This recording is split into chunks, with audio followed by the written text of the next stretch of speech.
9 News. Sriramamurthy గారి యొక్క 100వ సంవత్సర ఉత్సవాలను ప్రారంభించాం. వీటిని శత జయంతి ఉత్సవాలుగా తీసుకుంటున్నాం.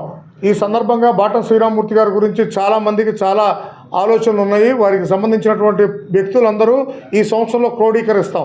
ఎవరెవరు రాజకీయ నాయకులు ఎక్కడెక్కడ ఉన్నారు, ఎవరెవరు లబ్ధి పొందారు, ఎవరెవరు వారి యొక్క ప్రసంగాలను విని చాలా బాగా ఉత్తేజితులయ్యారు, వారు రాసిన సంపాదకీయాలకు ఎవరెవరు ఎలా ఉన్నారనే విషయాలన్నింటినీ క్రోడీకరిస్తాం. దీనికి ఒకే ఒక ఉదాహరణ చెప్పి మీ అందరికీ చెప్పదలుచుకున్నాను. బాటం శ్రీరామ్మూర్తి గారు ఎంత గొప్ప వ్యక్తి అంటే, వారి యొక్క అబ్బాయి స్నేహితులైనటువంటి రెహమాన్ గారి పెళ్ళి 100 రూపాయలతో ఆయన ఇంట్లో పెళ్లి చేశారు.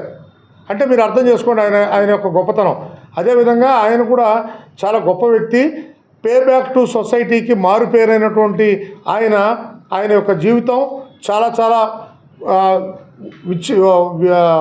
విడదీసిన పుస్తకం లాంటిది. ఆ పుస్తకం అందరికీ చదువుకోవడానికి అవకాశమైన పుస్తకం.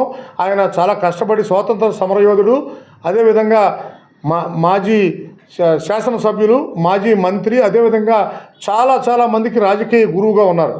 ఉత్తరాంధ్రని వెనకబాటుతనాన్ని సహించలేక ఉత్తరాంధ్రలో ఉన్నటువంటి ప్రజల యొక్క బాగోగుల కోసం ఎలుగెత్తి ప్రపంచానికి తెలియజేసినటువంటి వ్యక్తి శ్రీ బాటం శ్రీరామ్మూర్తి గారు. అలాంటి మహనీయుడికి నివాళి అర్పించడం మన యొక్క బాధ్యతగా భావిస్తూ వారి యొక్క శత జయంతి ఉత్సవాల్ని ప్రారంభిస్తున్నాం. ఆ సందర్భంగా వారికి మా అందరి యొక్క ఆలోచన సరళినందరినీ అందరిలోకి తీసుకెళ్లాలని పత్రికలందరూ చెబుతున్నాం. ఇది ప్రారంభం మాత్రమే. 4-5 మీటింగ్స్ ఉంటాయి. మా అందరి రిక్వెస్ట్ ఏంటంటే, ఆయన పాత్రికేయుడు, ఆయన ఒక పత్రిక సంపాదకుడు. ఆ విధంగా 1967లో మంత్రిగా చేస్తూ కూడా ఆయన పత్రిక సంపాదకుడిగా కూడా పనిచేశారు.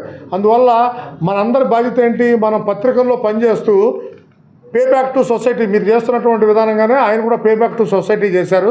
కాబట్టి వారి యొక్క శత జయంతి ఉత్సవాల సందర్భంగా మనం ఈ కార్యక్రమాన్ని ఘనంగా చేసుకుందామనే ఉద్దేశంతో మీ అందరినీ, మీ ప్రేమపూర్వకమైనటువంటి మీ రాకని మేము సంతోషంగా తీసుకుంటున్నాం.